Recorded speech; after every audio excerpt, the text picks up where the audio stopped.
Overwatch, the game of the hour, of course.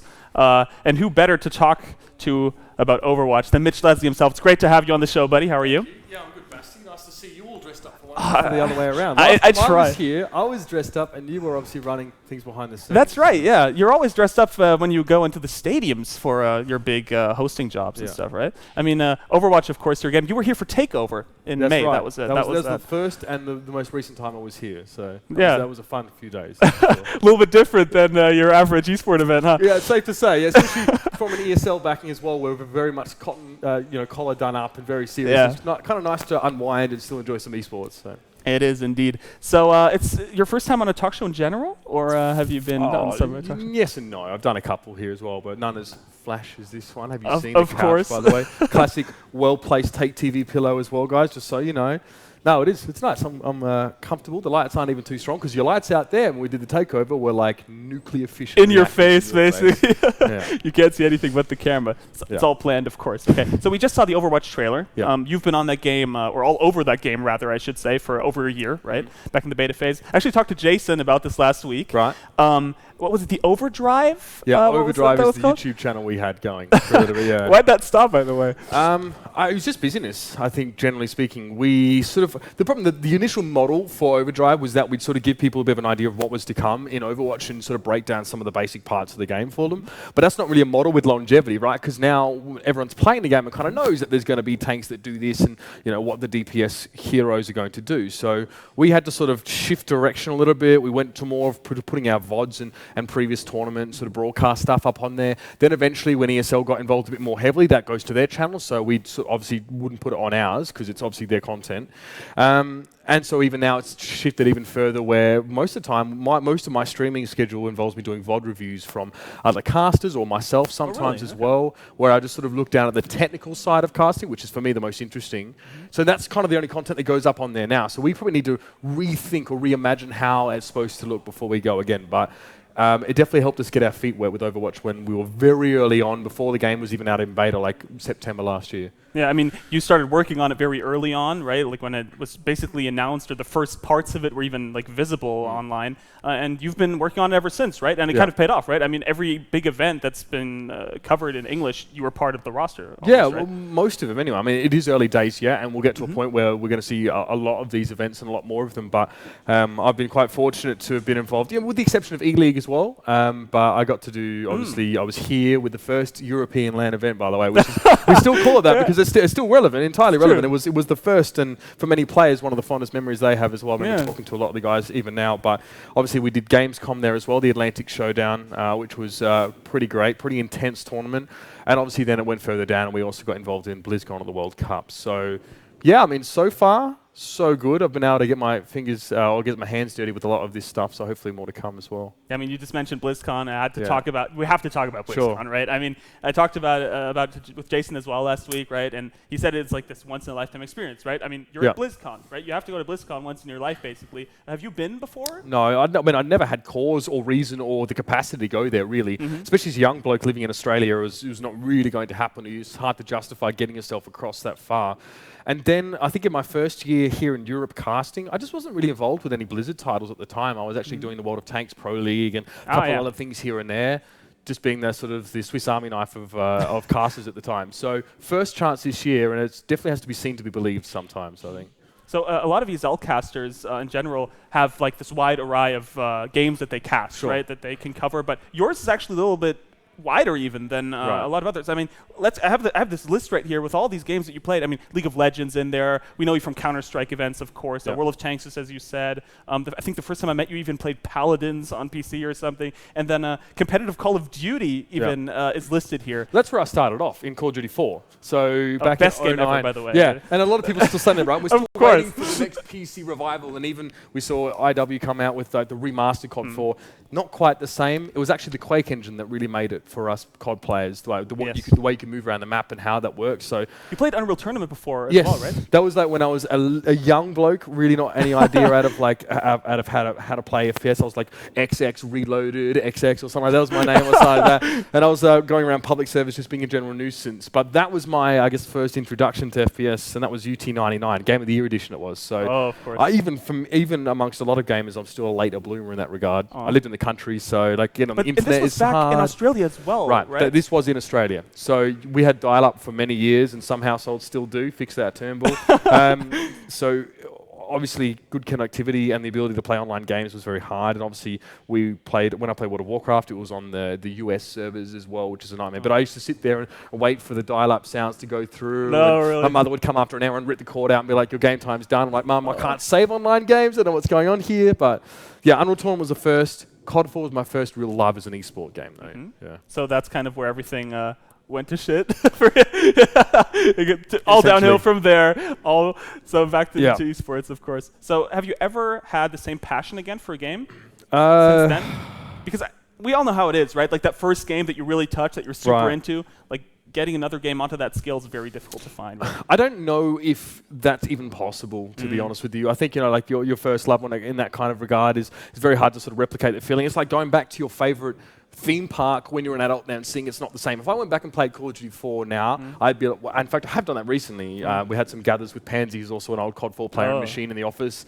It's not the same. It'll never be the same. It wasn't actually the game that made it for me. I think it was that discovery of online games and FPSs and playing in a team and that kind of thing. So the game at the time, basically. Just, right. So there've been games that I've really enjoyed to cast, but sometimes my lack of enjoyment playing them has been a factor for me. Counter-Strike's a great example of this. I've always been an FPS player, but playing Counter-Strike for me, especially with the way MM set up and stuff like that, was often quite a laborious task, right? I didn't really enjoy it. I loved casting the game and the electricity that it brought. And I'd honestly say Overwatch is probably the first game that's gotten anywhere near where Call of Duty 4 was for me. Oh, really? And that's pure. Yeah, and look, it's a good game fundamentally, right? Which really helps a lot. But maybe the fact that I'm also made myself a student of that game and I play at the same time helps. But I don't feel like it's a drudgery to sit down and play that game or to cast it or to review my cast. So for me, that's a very good sign. Yeah, of course. Yeah. Now, Overwatch, of course, your game right now, absolute focus. But we've seen you do Counter-Strike events as well. So you are mainly casting Overwatch, of course, but we've also seen you host. I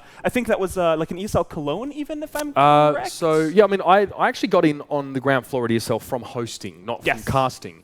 Actually, my Gamescom debut was in 2013, where I wasn't employed by ESL at the time, just as a freelancer, and they needed a host last-minute kind of stuff. I couldn't really pay me much or anything at all, just my flights to get there. I ended up hosting a Smite tournament the day before, which I had to do my homework on the night before. I did that with Seltzer, actually, now, obviously, who hosts desks in Overwatch, so we always go like, well, I remember that time, Gamescom, we both sucked. Yeah, good times. We both sucked, yeah. And then I did the World of Tanks Pro League for like 3 or 4 seasons, but just the finals and just hosting. So I'd fly from Australia every 2 or 3 months to do that. Wow. And then that's why I sort of got in. So in CS, I was probably never going to be, I'm not and probably never will be a AAA caster in CS.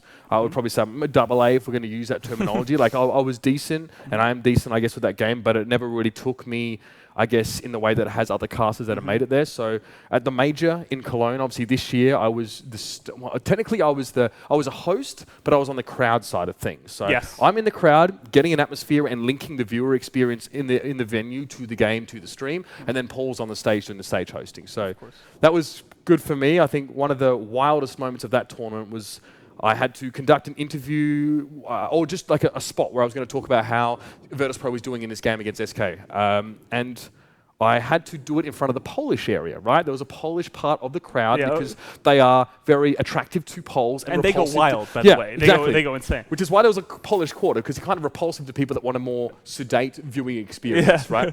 So I'm standing in front of there, and like they're behind me, but they're up like at least head height is where the railing starts, and then they're hanging over the top. So it's like a couple meters. So I've got the call from my producer in my ear. You're going to go live in a couple minutes' time and do an interview, right? All of a sudden, I feel these pair of burly arms underneath my armpits, and I am bodily hauled into the Polish quarter of the crowd, immediately drenched with beer. handshakes, hugs. They've got their arms around me. They're loving life. They probably didn't even realize what was going on. But like the security was standing on the ground floor, like, what is going on? They don't know what's happening. And I'm just like, it's okay. I think I know what's going on here. So they pulled me over, and I'm like, I'm not looking very graceful right now. I've got legs up here, like you don't even want to know where. Finally, got myself settled, and I said to the guys, okay, if I'm going to talk to you, no swearing. All right, let's get that clear. It's a family show. But it was actually one of my favorite segments ever because there was a couple guys. The English wasn't great, but you could really see how much they were enjoying the event. After I shook off the horror of potentially ascending to a place I didn't want to be in and being, beer everywhere and stuff like that, it was a lot of fun. So yeah, Cologne hosted. I do host sort of events here and there. It's probably not my preference, and it's not my forte, in my opinion. Oh, really? So I was actually about to ask you exactly that. So you see yourself more on the caster side of things, bringing the expertise. Yeah, I mean, that's my main issue with hosting events. Like, if I'm hosting like a Halo event, which I've done a few, or Naruto Shippuden or whatever it is that ESL has me do, that's fine for me because I sort of sit there and I actually don't know anything about the game, and it's not my job to bring that. My job is to, create conversation with the players that are with me, or, maybe just get some crowd reactions in there. But if I'm hosting a Counter-Strike event, even to a degree, a World of Tanks, League of Legends, any of those games that I do, which is a fair few, I always feel like I am not able to really add anything. It's actually not appropriate for you as a host to really tread into the area you're actually talking about the game and the nuances of it, which for me is frustrating because that's what I enjoy most, is delving into that as a caster, as someone on the desk. So as a host, I've pretty much got to be a spare wang sat on the stage like, oh, welcome back, and now we're going to pass it to the real experts. It's not really where I feel I can shine, I guess. So you start off the discussion, but you're not really part of it, right? Yeah. It's kind of, okay. Okay, it's good to know because I always felt like you did a great job hosting. Thank you. As a lot of other people did as well, I think. So good to know that you are more on the caster side of things now. You have been doing that a lot, of course. Right. BlizzCon. We just started talking about that and then got into another topic. You cast there as well. That's like the first time that all the big names kind of met in the casting parts. Like Monte Cristo was there. I think Doe was there as well. I don't know if you'd worked with the NA guys before, Hex and ZP. I worked with Monty and Doe before casting League of Legends at IEM Katowice earlier this year. Yes, of course, yes. So I cast some group stages with Monty. I did a tri-cast with Monty and Doe, which was incredibly difficult to navigate. As you can maybe imagine, breaking up that kind of band as like a attachment caster was super hard because they got their style and I got my style, which is kind of nice in Overwatch now as well because they have a very a different style to what I do. But yeah, we were there. It was me, Monty, Doa, D-Man, Jason Kaplan, Mr. Rex, ZP. So pretty much, in my opinion, one of the best rosters you could maybe assemble in terms of just the casting. Yeah, for sure. And that was really fun, really interesting. Working with Monty and Doa is always a pleasure. They are consummate professionals. I think you need to understand a little bit about how they work in that regard. Like Monty's very serious. He's very sort of focused on the job, which I appreciate. I can respect that a lot. And sort of Doa is great as well. If you get him talking about his coin collection, though, you'll be there for hours. He carries a lucky dollar with him at all times. One of the old American dollars. Now they've got notes, right? But he has a lucky dollar that he always carries with him. And I always ask him, have you got your lucky dollar with you? And then he will show me the things that he's currently bidding for something on eBay, like a $300 worth of like one coin, like some special coin. So he's big on that. So, I mean, if you ever want to know, he's the man to go to. But yeah, it was really, really good. We had guys who are very invested in the game, most importantly. We were all very serious about doing the best in that event. We weren't there to meme. We weren't there to meet fangirls. We weren't there to be popular. We were really there to do it justice, and I think we did on a lot of levels. Yeah, for sure. I mean, I only had heard good things about the event, about you guys. Also, Jason said that he had a lot of fun last time. Now, you two have kind of been this established duo in at least the European caster side, of course. Basically from the start, right? I mean, we just talked about Overdrive, of course, and then there's a famous My Dong video, for example. I was wondering if that was going to get dug up at some point along the line. It's like, I might put myself underground with that one, but yes, that does exist somewhere on. I mean, you just talked about, the highly professional Doa and Monte Cristo. And then you got this idiot, right? Well, I mean, you guys can still have fun, right? I mean, that's also good. Let's actually have a look at that really quick. Let's look at the My Dong video with these two. Hard to be a fan of My Dong. My Dong, very impressive all night. Seems like My Dong is quite hard to stop. Too good, and I think everyone out there is really impressed with My Dong today. Yeah, I think so. I mean, I've definitely even been shocked by My Dong, and that's saying something. So let's Dracia Zanatio as well, coming from Planet Key Dynamics, and Pluppy as well played for Watch Out. No, maybe he didn't. I don't know. He's been floating around some top teams. You know, he's a streamer as well, fairly well-known one. I mean, I think we can all agree when we see them play, MyDong have really well-endowed players when it comes to skill. Damn it, I can't keep a straight face on that one. We're ruining the jokes. I know. I thought it was good. But he's been handling Faz quite well, actually, so far. I've got to be honest. And to be fair off, in general, he's been handling MyDong really well. He's been able to deal with those big Earth Shatter. And Dressayas just gets completely cartwheeled into the wall with a Fire Strike. Fnatic get the payload and cross the line. Yeah, 552 it took one to do that one, and you know, MyDong just got worn out over time as Fnatic just kept hammering away at him as quick as they possibly could, not giving up any of the pressure. And eventually, MyDong's just gonna cave, just gonna give up there, and that will be a fantastic time actually put up by Fnatic. Yeah, you know, I think even maybe Fnatic expected MyDong to last a little bit longer there. Towards the end, you could see that Winghaven actually charged back away. They had to give up a little bit of ground. But credit to Fnatic as well for giving MyDong the respect it deserves. Thanks Twitch chat for keeping us with the fresh jokes as well. I mean, it's a very exploitable name that MyDong has, but we just want you to know that we'll be taking this very, very seriously, of course, as we have been in the first game, and not making any MyDong-related jokes because that's just immature, Jason, isn't it? Yeah, professional casters here at ESL, with a professional team of MyDong really smacking it to Fnatic's face. You know, that was even close to like, Jason. Oh my God. What's up? Nothing. Nothing at all. Clippy switching. Well, big challenge being set for MyDong here, but I think they're up to it. I really do. We'll have to wait and see now as they push through. And of course, you know, MyDong forming a bit of a spearhead here at the front. We might though see a couple players, maybe even the entirety of MyDong, go from behind if they can come around this corner. Okay, so if things get difficult here, you have to hope that Too Good, obviously the captain, is really going to be able to raise MyDong up when the going gets tough. Really get them pumped up, get the juices flowing as well, and of course just make sure that morale is kept at a high. Barrage down, able to connect decently well here. Valtage and Stefan have both fallen, but the revive Drakeus, will he pop it? Yes, MyDong will not stay down. They will come back up, and they'll go for the fight. Seems like it's very, very hard to keep MyDong down now as Unfix is forced out towards the side. He had a shield on him. So MyDong, they're putting their faith in the balls here to keep themselves alive and the Orbit Discords. And let's see how it's going to work out. RT's just got so many places to be watching right now. It's Fnatic really just closing the gap, and that's Valitaja pushing forward. Just I guess putting a stranglehold on MyDong right now. They can't get close to this payload. But how is he going to make good use of this right now? He gets taken down by his opposite number. Valitaja, a little bit too strong for MyDong. They're going to get rezzed up here, but will it be enough? It's a second coming of MyDong, but can they pick up the kills? They need to keep this payload in overtime. Right now, because MyDong are defending, the biggest important factor here for MyDong is stamina. They have to be able to hold Fnatic off for as long as they possibly can. Fnatic now getting a bit excited there, as Plippy and RTA have fallen though, so a lot of that key damage is down, but Faz is on fire.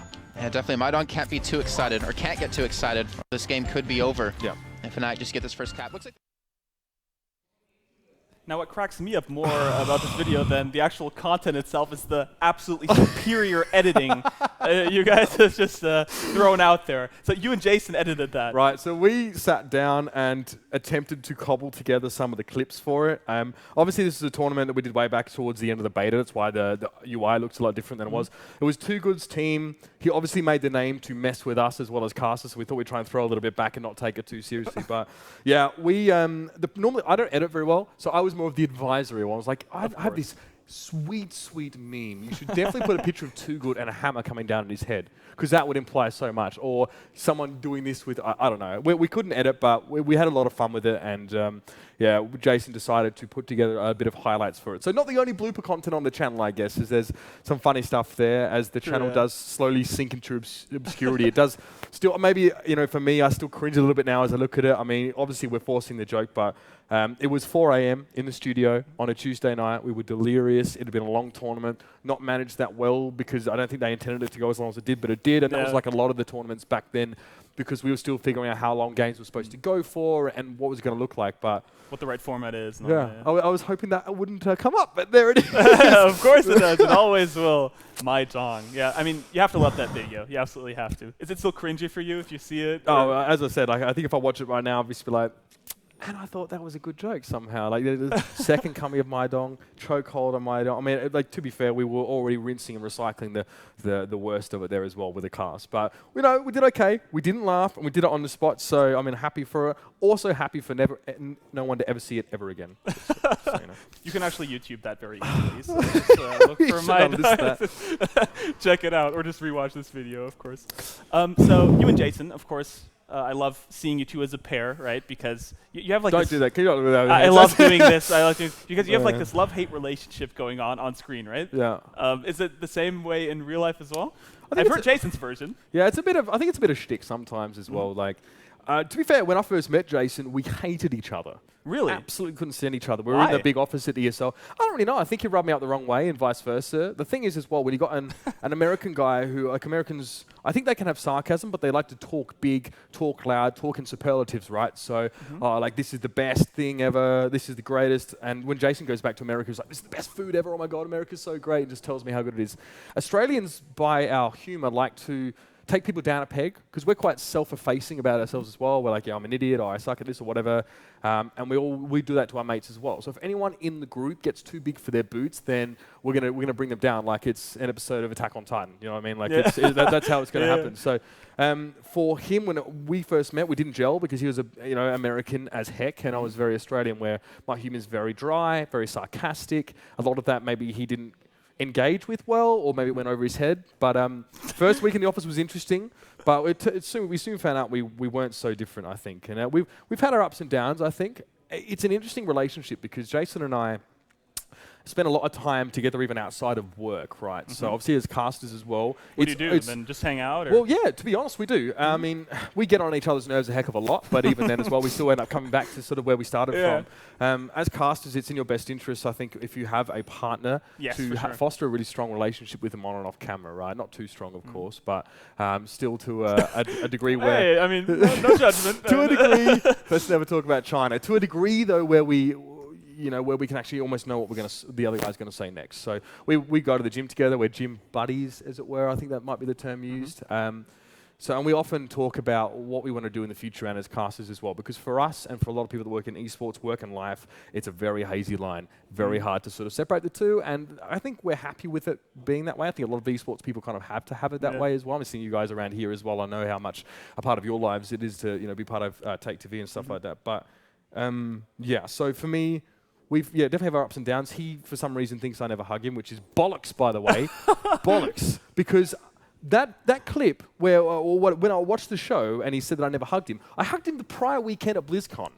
I hugged the guy. I like how that's like a positive argument. I hugged him, guys. No, and the worst part, I hugged him, and then he squealed like a schoolgirl, telling everyone, look at this, Mitch is hugging me. It's like, mate, if you want me to hug you, why would you behave like this? I'm not going to do it again, am I? It's not exactly like going to be a fulfilling exercise for me to hug you. I like how it's in the relationship, in a marriage or something. It's like, you never kiss me anymore. Yeah, I that's never get right. any kisses. It's the same way. It's like, well, you stopped working out. I'm sorry. You know what I mean? I'm bringing the money in, let's be honest here. So, like, bit of give and take will be good. Mitch never hugs me. So, I mean, the way you said it might not be the way it actually was said by him, but we can actually see what he said. So let's check that out from last week's episode. You and Mitch are obviously pretty good friends, right? More or less, you can't admit that when he watches, right? Yeah, it took me over a year to get a hug from this guy. So wow. And when he finally did, he had a little bit to drink. So that kind of gives you an idea. Oh wow, you feel it seems like you're a little bit hurt about. He does hug people in front of me intentionally, and he's like, while he's hugging them, right? He just looks over at me like, yeah, you're not getting this. Broken hearts everywhere. You never hug him, Mitch. What the hell, man? I mean, so we've established now, our fundamental aspect is that I have hugged him, right? At least once in recorded history, I've put my arms around that guy. Allegedly. I've hugged him. I mean, right. It happened. I mean, like, he needs to set this straight, by the way, because I got people tweeting me like, why don't you give Jason any love? You're so mean to him. Like, okay, now you put me in a bad light here, so I'm glad I'm here to set the record straight. The whole hugging people thing and looking at everything, that's just weird. I don't think I've ever done that before. But, I mean, maybe the reason why it is as well, at work, I'm quite serious, really, really serious. Okay. Like before a cast, he likes to do a lot of things. He likes to flick my nipple. He likes to be chirpy. He likes to say, "Oh, Mitch, check out that girl in the front row."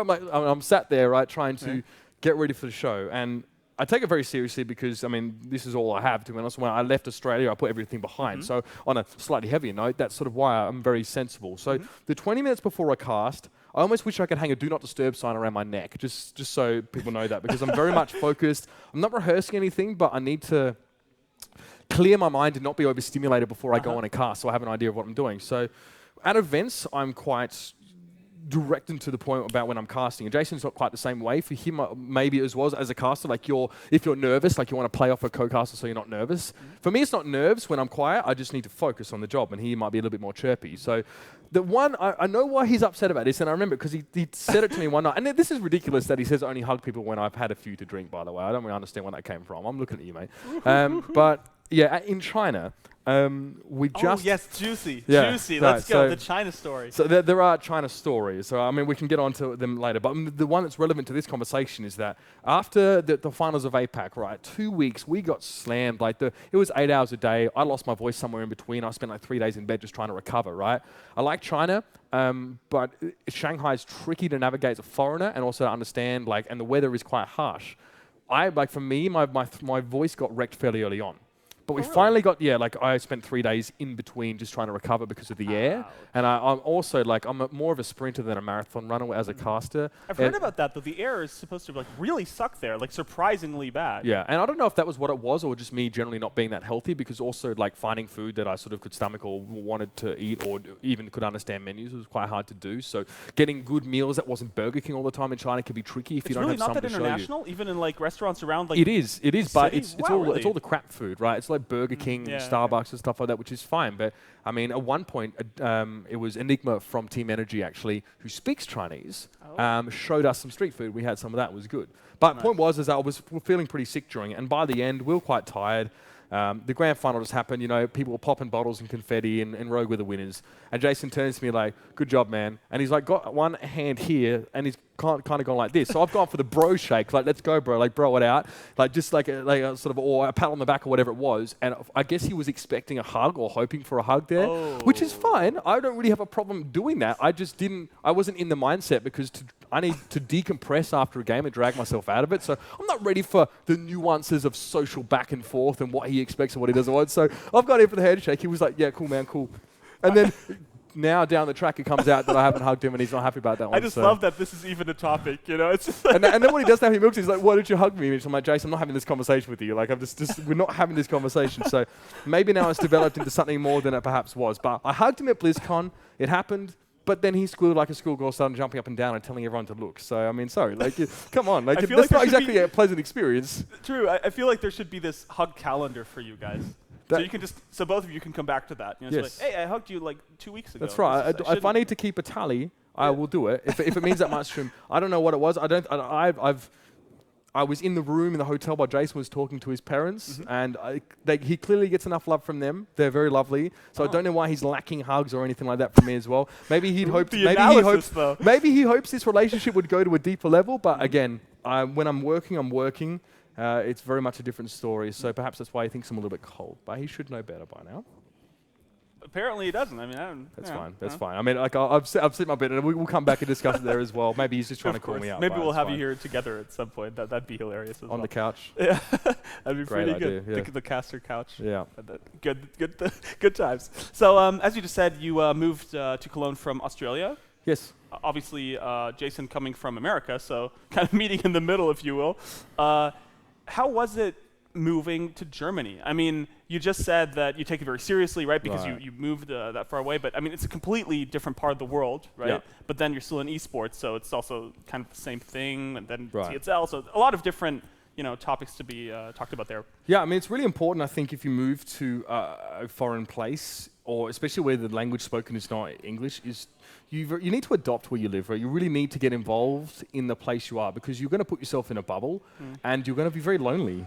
Like when I moved to Germany, it was very intimidating for me as well, because I don't, I hadn't really left the country at all. I'd sort of been to Indonesia on like a holiday trip, and that was it. So Oh, really? Except for the brief journeys I did to Germany to host, right? So I'd never been settled in another place. I'd lived at home with my parents, I hadn't even moved out of home before that, right? So for me to survive here, I very much had to force myself to go out the door and just experience Cologne, especially for what it was, and Germany.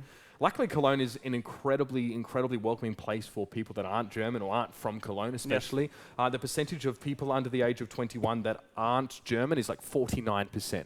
So even with my German, which was terrible, I didn't know any German at the time, I found my favorite Döner places, got into the kebab lifestyle. It's so funny. Everybody who moves to Germany, it's like the first thing they are, kebab, man. It's my religion now. Yeah. Unfortunately, I had too many kebabs over my early time there as well. I put on a fair bit of weight, the Cologne stone, as they call it. Nice. But I got in, like, Joe Miller as well was very welcoming for me, and we sort of spent a lot of time socializing outside of work. And my old mate, Oliver Maxfield, who I used to cast World of Tanks with, we were very close. We were good mates. So I was lucky to have people that sort of showed me a little bit of that. But then also meeting German people as well, and sort of getting an understanding of what it's like to live in Cologne or to live in Germany. What's the average German like? I actually think they're super funny. I think Super Germans funny. are, but I hear this all the time, like German humor, they don't get sarcasm. That's not true at all. They think you're dumb when they're not telling you that. Germans are the funniest people that I've ever met, and their sarcasm is top tier as well. Our sarcasm is pretty decent. Yes, it's because you're using your shitty, American or Australian jokes on them, and they don't think you're funny. But like when I sit and listen now that I can actually understand a lot more German, they're very, very funny, very, very funny. So I mean, that for me is like the biggest misconception that people have about Germans, actually, and I love it as well. You heard it here first, guys. I mean, I agree. There's like this. It's a very flexible moral code, right? Yep. Like, I agree completely. Did you experience? Yeah, you definitely did. Carnival in Cologne? Yeah, I just resurfaced a couple of days ago, actually. So, I mean, this is the problem. If you put an Australian in a context where it's socially acceptable to engage in certain acts of revelry on the streets, it's hard to know where your limits are. But the best thing I love about Carnival is that I've really adopted the spirit of Cologne and what it means to be from Cologne. Like, they've got a lot of pride about their city. Sometimes, unnecessarily, like songs will sing like that, like Cologne boys kiss like Hollywood stars, that Cologne girls have the best butts and all that sort of stuff like that. Like sometimes it's like, okay, let's be honest, you're not that great, but they have so much pride about their city, and even the young people get involved in the traditions that is Cologne as well. So I jumped into that head first because I wanted to immerse myself in the culture of the city. So I love it. I wore a hat here tonight that says "Home is where the dorm is." Yesterday I watched Cologne FC beat Borussia Mönchengladbach in the derby. They won at 90 minutes with a free kick goal from Marcel Risse. So that was insane, by the way. Yeah, so like check it out. That for me, I love the football as well. So there are just so many aspects that I dive into. So wait, you are a football fan? Yeah, big time. Even as an Aussie, I was a football fan. Oh, for real? Yeah. Okay, because it isn't the main sport there, right? No, not by a long shot. When I played soccer, as we called it, as a young guy, like not many people played it in my country town. There were only 2 teams that played each other every week, but we did it because we enjoyed it.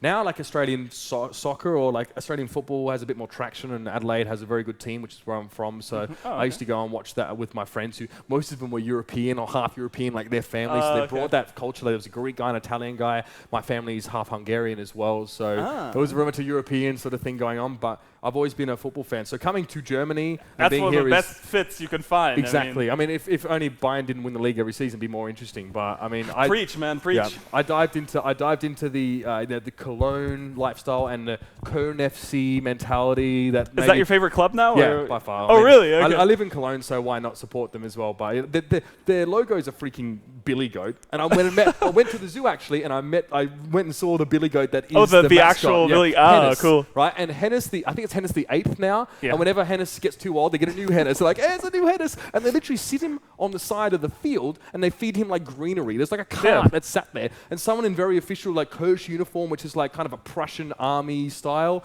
and they just feed him like greenery while everyone's like, they take it super serious. It's insane. Yeah, I love it. It's great, and it's a bit silly. It is very silly, but Kirsch especially don't take themselves too seriously, and know how to have fun. They're super friendly. So I got very lucky, I think, where I landed in Germany. So I'm in a good place, and I made sure I just got involved a little bit with what it was about. I'm still a little bit afraid to speak German, but I can probably understand a good amount. Some friends say that when I've had a few to drink, my German is almost perfect, but I'm not so sure about the accuracy of those. Almost perfect? Yeah, well, I mean, let's be honest, it's never going to be perfect. Yeah, but I mean, like, German is obviously a lot harder to learn than, I don't know, English maybe, I guess? I think actually English has more stupid rules that make no sense than German. German is actually a little bit more logical sometimes. Yeah. It's just when you throw in things like everything has a gender, then there's a couple of different words that don't make sense. I actually find it quite a satisfying language, but business German, or complicated medical terms or anything like that, I'm just beyond me. I can't understand that. Yeah, but same for us Germans, by the way. Sure. It's always difficult. Are you taking classes? No, I haven't actually had the time, to be honest with you. So I try and learn when I can, but it's been tricky to sort of be able to do classes. Jason did classes, by the way. His German is still crap. Yeah, he did like 2 classes or something. 2 months or something? He did a couple months of classes until he was like, oh, I don't have to do this for my visa, so I guess I'm too busy to... To be fair, it was pretty tough. Like, you go to the class till like 1 p.m. and then you go to work, and then you have to stay there till 9 to get your 8 hours in for the day. So I understand that's difficult, but I've just tried to pick up as much as I can. I've spoken to a lot. I've got some good German friends in Cologne who are very good about it as well and help me understand it. Okay, so it is kind of like a passive goal of yours to get better at speaking yes. German? Really? Honestly, yes.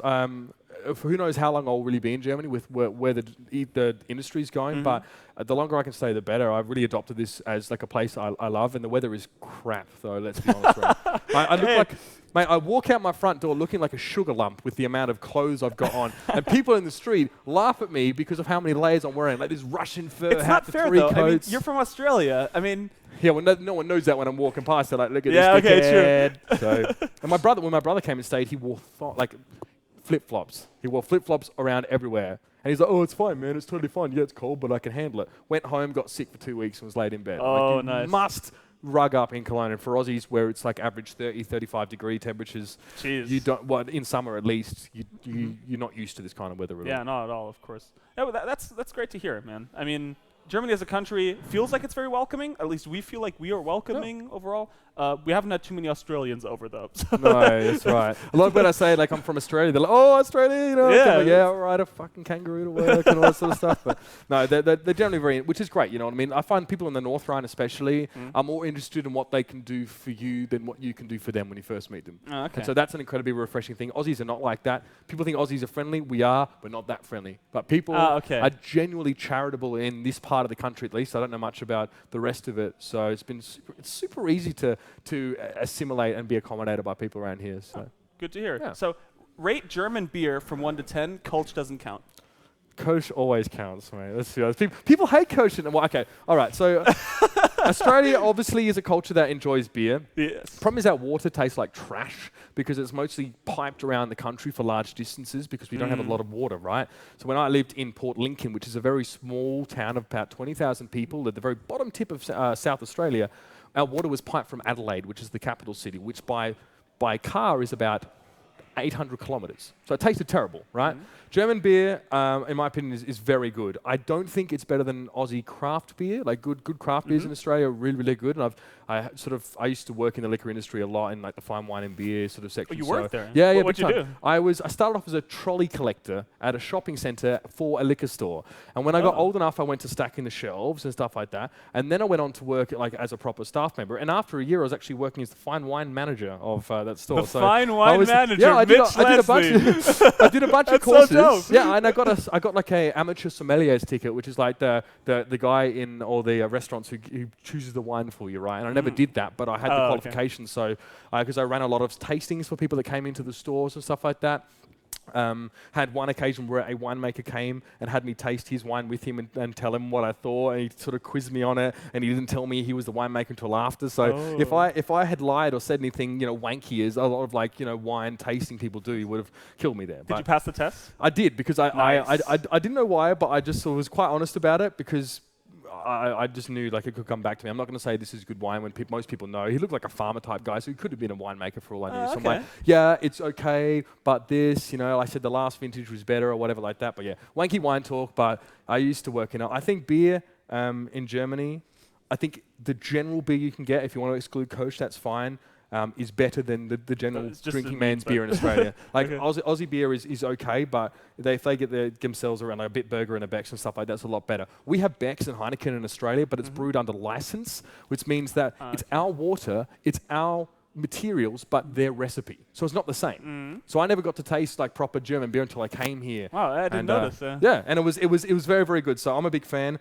In Cologne, I'm more than happy to wrap my hand around a Kolsch and drink it. Honestly, I don't think it's that bad. It's just a meme, basically. Yeah, everyone's like, no German, not from Cologne, has said it's good beer, but I'm more than happy to drink it. Ask Joe Miller. He's pretty much 80% Kolsch by now.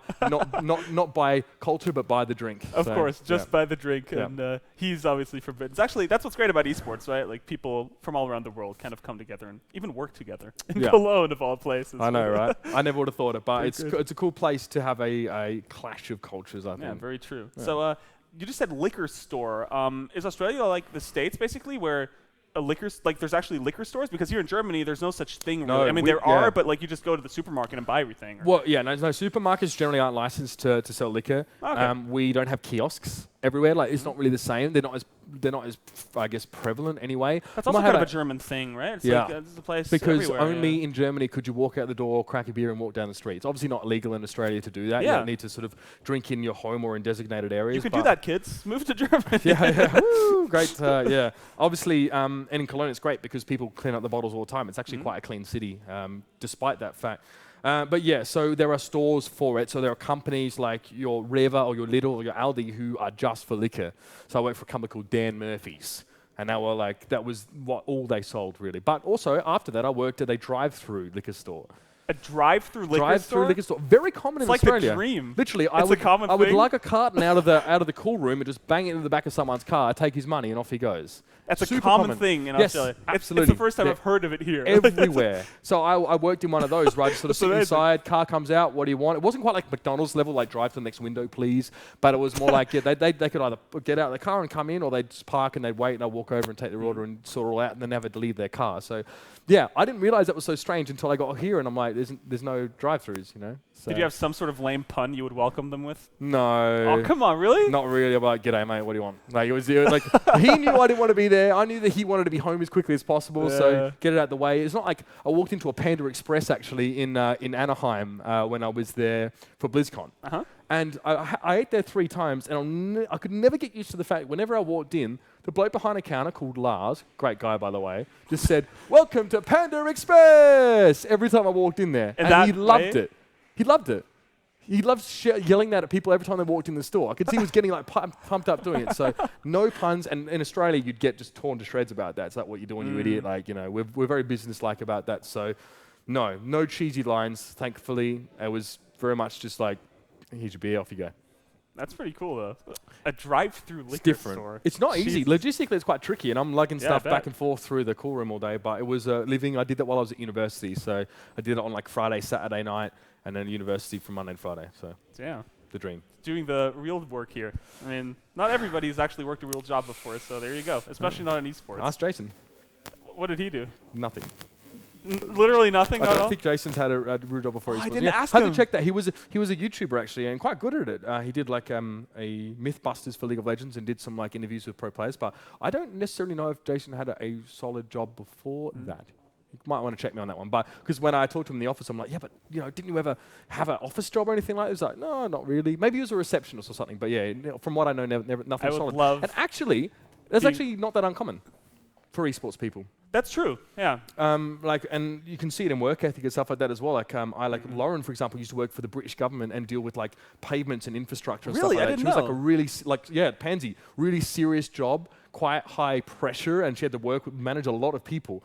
And then she can't come into the office every day at like full daylight. Sunnies are still on. She'll sit back in her chair and go, take 10 minutes, and then she'll get to work. It's so funny imagining her in a suit like that. But yeah, I mean, like Momo, for example, I don't know if he had a job. He was sort of playing. He was a pro player in Call of Duty. Call of Duty. He was actually here on the first show. Yeah, that's why I brought it up. And I think he went straight into casting. So for him, it would have been quite a transition. But for me, I did a uni degree, and I worked like since I was 16 through, as my mother had demanded it. So I was very used to the work situation. In fact, it was even weirder for me because at ESL, it's super self-directed, right? So when we come in as casters, we are expected to obviously work on our trade, but don't always get given strict options and strict directions of what to do every day. We're not micromanaged. Yeah, but I mean, the work ethic kind of transfers, right? I mean, as you just said, Jason's kind of a little bit more goofy, right? And you take it very seriously, which is also due to that probably, right? Partially. So do you really like take the time and like beat on your craft in front of like a mirror maybe even, or do you like take certain practice I do a lot of VOD review, a lot of self-review. So some of what you see on my stream right now, which is twitch.tv/ubershouts, if you're ever interested in checking it out. It's very much just, like my last VOD I did was me at BlizzCon, and I would play the YouTube video and I'd pause it when I was something that was worth mentioning or something that I didn't like, and I would sort of explain as if it was to myself, but also to my audience, as like what's going wrong here or what I didn't like. So for them, it's also, they can also give feedback if they feel inclined, or maybe if they sort of feel if it's appropriate, but I can also explain a little bit more about the process of casting and how you need to do things, how you say things, and give people a little bit of a perspective on what happens at, I guess, more of a deeper level than just what you see, but also sort of what you're thinking and how you're going to set up to say some things. And that's also so important because, I mean, especially the young audience that watches a lot of esports, right, always sees the casters, right, and these big personalities, like, yeah, he's good at his job, but in the end, he just sits there and talks about video games. Yep. And they don't really realize the work that goes on behind the scenes, right? Actually, the preparation time going into that, and also the expertise, right? Getting all those stats in your head without having everything written out on sheets before you and stuff. Yep. You're not really the stat guy, though, right? Not normally. It depends who I cast with, actually. But normally, I am the play-by-play caster, so my job is to tell an overarching narrative and get people excited about what's going on, maybe. And also for me, it's a direct transmission of my personal passion for the game that comes out and what I do. So I want people to get excited, but I also want them to know why this is a big deal, or why this game is interesting, or why that play that we just saw was so good. So yeah, sometimes boring on analysis stuff, but generally I like the hype stuff. I yell a lot, obviously. When it's so true, because you really you go into that a lot, right? A lot of power in your cast. We actually have a short clip of that, so let's have a look at that, because Uber does indeed shout. Moments remain for Envious. Now, if they flip the point, they can almost turn this back around. It could be the reverse sweep here, but Tvin, he's going hunting. He knows the time is lurking out towards the side. He knows that this Reaper wants to work in with the rest of Envious to take the point. He's got to go to the point. He's got to stall it out. That's all that Envious can do here. Rogue are holding. Timeout. Overtime ticks down. There's no chance. Surely can they trigger one more time? They can. Coco gets onto the point really quickly. There's not done yet. Put your damn headset back on, son. You got a game to play. Overtime ticks down yet again. It's it. Finally, we finally see the upset of Overwatch history. Envious, the king is dead. Long live the king. Damn, man, you go wild in that clip. You go insane. Possibly bordering on too excited there, but that is one of the drawbacks of being a super passionate caster, right? I said it's the upset of Overwatch history. It was a short history, let's be honest. It only been like a few months, but I'm like, but Envious were on this winning streak, like 52-0 or something in online or competitive games in general, and no one thought that there would be any challenge to them in this entire tournament. To be fair, we'd only really seen them online up to that point, but when we saw them get upset by Rogue, who, to be fair, we undersold in that tournament, and we shouldn't have, because they won the first event here at Take TV, the Takeover, right? So they had the only European LAN championship under their belt. But the Envious guys have been over in America, they've been boot camping there, they look so good online. But what we forgot to factor in the fact is that when Rogue played against Envious every time, it was on the NA server, and Rogue had ping, they had like, obviously latency issues. Of course, yes. But at LAN, they beat them, it was still close, and I've just kicked off. I'm like, this is ridiculous, this is a massive upset. And now, again, I draw back to being a passionate guy and letting that take the reins sometimes in my casting. I don't think it's bad casting, but you could see I'm like yelling myself hoarse in that clip. So, and put your headset back on, son, because Unco thought the game was done, and he takes his headset off because he thought he's already won, but there was an overtime tick on the point where the enemy Tracer, I think, managed to touch the point just before the game finished and had to keep going for one more small fight. So and I didn't know what I was saying. I was on autopilot. I was like, put your headset back on, son. You got a game to play or whatever, which people now quote back as one of the more memorable moments. But yeah, very much autopilot mode right there. Autopilot. That's autopilot for you. Absolutely. It was just, I literally let my heart take over. I know that sounds really soppy or whatever, but that's for me what it is. And I think that's for me what makes my casting unique is that I don't filter too much of what I'm experiencing, because I want it to be genuine, and I want people to understand that this is not me trying to tell you should be excited about it. This is me getting excited about the game that I love and hoping that you'll see what I see from what I say and understand why it's so important, and maybe get a bit excited yourself. The energy truly does transfer. Very authentic, right? I mean, you really get taken with you on the journey of that cast, right? I hope so. Yeah, really do. Can only say that. So, I mean, that's kind of your casting style, right? You go wild, you're the play-by-play caster, as you say. Where do you want to go? Where do you see your journey going, like, as a caster, specifically? Not even game-oriented. Like, where do you see yourself going? What are your goals? So a lot of my time at ESL was spent doing a lot of different games and being a bit of a jack of all trades, as it were, which is actually fine. It was really important for my development technically, because when I first joined ESL, I was very rough around the edges. I was a little bit unrefined. And doing different games taught me a lot of different things. Like, I learned different things in different games, right? Casting Battlefield, I learned how to cast a rolling game type without sort of running out of puff. It was because it was a game that kept sort of going on and going on.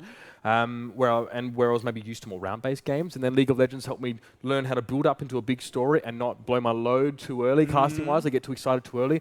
And Counter-Strike also learned me how to make these big peaks and troughs, I guess, between rounds, right? Because, I mean, in CS, it's short rounds. In League of Legends, it's maybe like a longer game. And then in Battlefield, it was like action all the time, right? So it taught me how to understand the rhythm of those games, and also a couple tips and tricks across all of them. I don't think any caster wants to be a jack of all trades forever, though. I think for me, I very much regarded that as just an important part of me getting better as a caster. But ultimately, every caster probably wants a couple games where they can be their best and be the best as well. Of course. So I don't really want to be the caster you find at the bottom of your packet of Wheaties in the morning. You know, I don't want to be that budget caster or whatever. So for me, it was very important to find my niche and really put everything into that, because as a multi-game caster, I was decent every game, but was never going to be the best. Like I said, like a AA caster in Counter-Strike, where I could have been a AAA caster, but I had to, focus on other things as well at the same time. In League of Legends, I was okay. People tolerated me, I think, for the most part. But again, I was a little bit intense. My casting style was quite intense for them as well, which really showed when I casted together with Monty and Doa in Katowice, actually, because those two are very intellectual, very conversational, and I'm sort of about putting a can of NOS up your rear end and setting you off. Like I'm about getting some high octane energy going. It doesn't work like that. So hopefully Overwatch is where I'm going to be.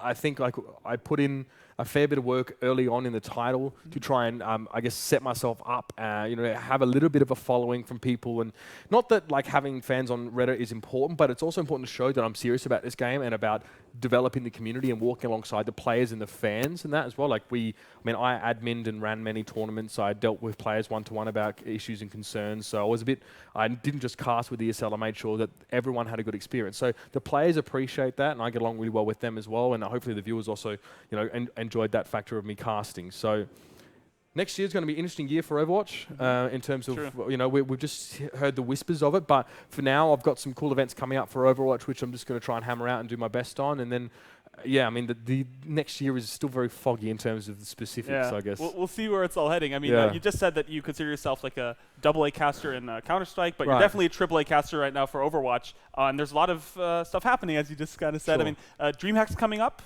very shortly. That's next week, I think, even? Yeah, I'm off on Wednesday to lovely, sunny Jönköping. So it's a DreamHack Winter, actually, which is always huge if you've been there. The Swedes they go insane. I mean, I thought that was very interesting that it's actually still a big LAN party.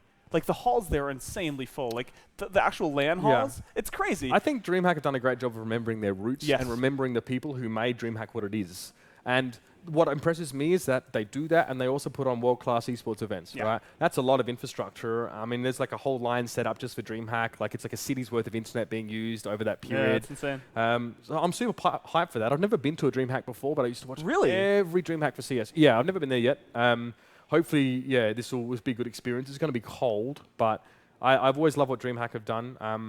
A couple of good friends of mine that work for ESL also work for DreamHack a lot. They've only got good things to say about them, so it'll be a first for me as well. But I know they put on a great show. I know they're not too serious about it. They're not sort of very super strict, and we can actually be ourselves a little bit, which also is going to be good fun. Yeah, hopefully. I mean, you and Jason obviously heading there. Who else is on the lineup? So the lineup is going to be me and Jason.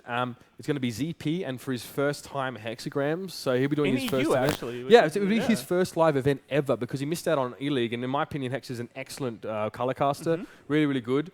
ZP's had a few opportunities now as well, and he's done a great job, but it's good to see that duo there as well. And there's also Mr. X is coming as well, who obviously was initially a COD caster, but we had a blast in Anaheim and in California in general. And I really hope to be doing a bit more with him, a bit of casting between us, because I think we did one game together just for fun. They just sort of mixed things up a bit as well, and we got on really well. So I'm looking forward to that. Hopefully we get to mix up that partnership as well. And of course, the lovely Zoe's going to be on the desk with us there as well. We're with her at Gamescom, and obviously she's always really nice to work with. Yeah, veteran, of course, also. She's been doing it for a long time. Yeah. So it should be good, man. It's going to be a good lineup. It's going to be a good event. It's got some good teams coming as well, so I don't really think it lacks too much in that department. No, not at all. That's actually coming up next week, so be sure to check that out as well with Jason and Mitch. It's going to be happening. For better or for worse, it's going to be happening. For better or for worse. That's nice. Okay, last thing I do want to touch on is Overwatch itself. Right. So game is still pretty young. We just had our first BlizzCon with it. No real prize money happening at all. But the Overwatch League was announced, what Blizzard has been planning. So this is very unique in its way. Monte Cristo's actually been talking about that a lot in his videos. Monty's Musings, I think is what it's called, where he kind of tells everybody his thoughts on the matter. How do you feel about the league, both in terms of just it working out for players and also from the caster side of things? Yeah, I mean, I think both are probably important to consider. I think, a lot of people bring up the whole CGS debacle that occurred between 2007 and 2009 as an idea of localized teams and a combined draft system where players are broken from their existing contracts and put into new lineups and stuff, and that went bad for a few reasons. I actually think it was more money management than anything else, and just the way it was handled. Because when Rupert Murdoch injects 50 million into your esports event and it still doesn't get somewhere, then you've got other problems. Yes. Also, CGS had very tyrannical stance on media and stuff, and they obviously paid off a lot of journos to only say nice things about them. I mean, Richard Lewis actually just released a video about it not so long ago when he talked about his experiences as a journalist for CGS. Now, obviously, he's quite well known in the scene as being one of our top journalists. So I think there's potential there, and I think the idea of this kind of a league and how this works, this format, wasn't explored to a great degree in CGS, and there was also not great management behind it. I don't think it was handled all that well. With so much money, I mean, look, I know, I'm not trying to dump on Fatality as well, but he was casting at the time, $300,000 was his contract to cast that, and he wasn't equipped to cast the game. He wasn't, I don't think, in my opinion, he wasn't a great CS caster. He obviously played Quake and some other stuff before that as well, and was known in the industry, but what? They were throwing so much money at it, but they lacked the idea of getting alongside players instead of just throwing money at them from their balcony, their gilded tower, getting alongside of players and work on their development and their stability and sort of putting them first. And that's such a buzzword to say, Riot would like to say they do that as well. But my understanding now of this is that it will be a lot of new ground that we need to cover, and it may not be sort of spot on, but I've been given a very a decent feeling about it, a good conscience, I guess, about the early stages of it here. For next year, I think Blizzard are going to try it on a smaller scale first and see how it works, and obviously develop a model and a format for that to be most successful. Speaking to Blizzard, and especially I spent a lot of time with Nate Nanzer, who's the head of esports for Overwatch at Blizzard. Talk quite frankly with him. He's very good like that. He's not the kind of guy that gets off on withholding information. So if he can tell you something, he will. He was actually on the Chan Man's Overwatch talk show recently as well, the overview, where he answered a couple of questions. And for me, I think that it will be a little bit of a growing period and some growing pains into how this actually looks. The investment's there. So that part of what made CGS happen is also there. We don't need to worry about that. But it's a sustainable approach to fostering esports teams, to fostering connections between players and owners and Blizzard itself. And I'm speaking in platitudes here, honestly, as I actually personally, honestly, don't know that much about it, other than the plans and other than the intent and the approach. So, I mean, obviously, Monty talks about it a lot. I sort of picked his brains a lot about it earlier on while I was in California. We just sort of discussed the idea a little bit more. But he seems to think it'll work. I mean, to whatever degree. Like if you see a caster like Monte Cristo, who I think is very intelligent, he measures his options wisely. If you see him throwing his lot in at this stage and being at BlizzCon, which for me should mean more in the future, it can't be such a bad thing. He's not an idiot. He's also been around and seen a lot of it. So he tells me that it should be a decent go of it. Then I feel good about that. On top of already, asking a couple hard questions about what Blizzard want to do there. I know that players and casters, or at least I believe from what I've heard, will be looked after well. So I'm not too worried, honestly. I think it'll be new ground. I think there will be outcriers. There will be some awkwardness perhaps in some things that weren't anticipated, but I'm pretty confident actually that this will set a new standard in esports and also change things. And people say, I don't like localization. Esports is global, right? Yeah. I understand that, absolutely, but so is many sports. Football is also global, right? It has its own clubs. NBA, everything, it's just right. I feel good about it. I think it's way too early to tell. It's not going to kick off until June, July next year anyway, so leaving it to Q2, Q3 at least, which I think is smart. So we'll see what further developments are made in the infrastructure for Overwatch esports, even without a league, that in the next 6 months or so. That will be quite telling, I think. Yeah, for sure. I mean, I think it's great that it is happening at all, right? Just to see if it can work out, 10 years later, basically, right? I mean, it's Blizzard that's standing behind that. I don't think they'll take an unnecessary risk. Probably not. If they don't think that it can actually work out. So definitely something going to be happening there. So last question I have for you is Overwatch as a game, where do you want it to go? I'd like it to go straight to the top and further. I think that right now, we have a very strong standard set by events like your Dota majors, by Counter-Strike majors and stuff like that. I'd like to see how the stability of the ideal stability of this Overwatch League sort of impacts players as well. I want to see if people do come flocking around the banner of their home team or whatever, because in esports it's the players that people chase after more so than the team and the branding. Like no one's going to say I love MDS even if Kenny S is not on the roster. It's probably not going to happen. Yeah.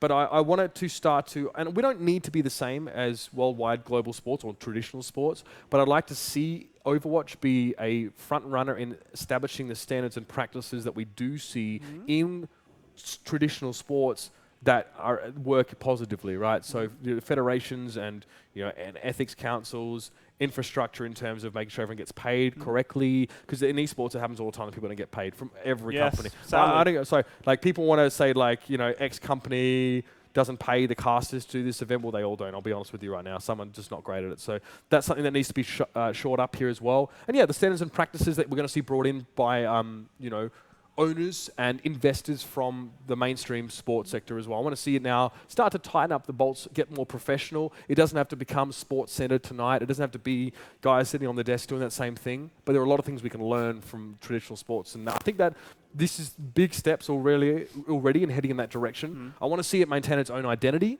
but I do want to see it really give the players the best time they could possibly have in esports and give them some stability in the long term. It's been heading into that direction for the last 2 years, right? I mean, with NRG and all these big teams kind of getting the big investments. I think Dignitas was recently bought by Philadelphia 76ers, which is insane, right? Like, if you would have told me that 10 years ago, I'd be like, yeah, sure, buddy. And I'll tell you, and I know Jason said it on the show last week as well, but there were some big names at the BlizzCon World Cup. Elon Musk was even there as well, who's obviously a character in himself. But I saw Elon Musk as well. And apparently he met Monty and Dara and stuff like that as well, which is pretty cool. But there were, I think the owner of the Patriots, the owner of the Knicks were also there. So yeah, there's big interest from people in traditional sports, and I hope that they bring more to Overwatch and esports than just the money. I hope they bring those standards of practices, the approach, the ethics in general, and the structure. Yeah, the structure is so important. I mean, you can't stress that enough, especially if you've been around for a bit right in the scene. But it's been growing. Thanks for all the insight on the matter, of course. It's been great having you on the show. We're going to head to a short break now, and when we come back, we are going to check out Dota 2 and talk a little bit about that and the upcoming Boston Major as well. So stick around and see you after a bit.